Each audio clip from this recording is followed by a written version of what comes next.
આ ઘટના આખરે શું હતી? ચિત્રા, સમગ્ર ઘટનાની વાત કરવામાં આવે તો થરાદના લોરવાડા પ્રાથમિક શાળાની આ ઘટના છે કે જ્યાં શાળાના આચાર્ય એટલે કે મુખ્ય શિક્ષક દ્વારા જે ધમાલ કરતા વિદ્યાર્થીઓ હતા તેમને કઠોર શબ્દોમાં ચેતવણી આપવામાં આવી હતી।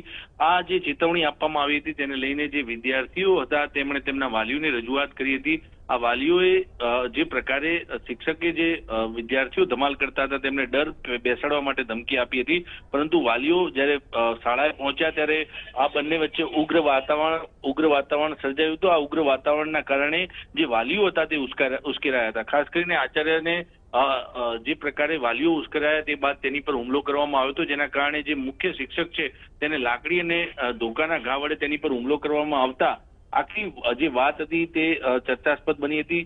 જે મુખ્ય શિક્ષક છે તે પણ અત્યારે વાલીઓના કારણે ઘાયલ થયા છે। એટલે કે કહી શકાય કે જ્યારે શિક્ષક વિદ્યાર્થીઓ ધમાલ ન કરે તે માટે પ્રયત્નો કરી રહ્યા હતા, પરંતુ તેમના વાલીઓ દ્વારા શિક્ષક પર હુમલો કરવામાં આવ્યો છે।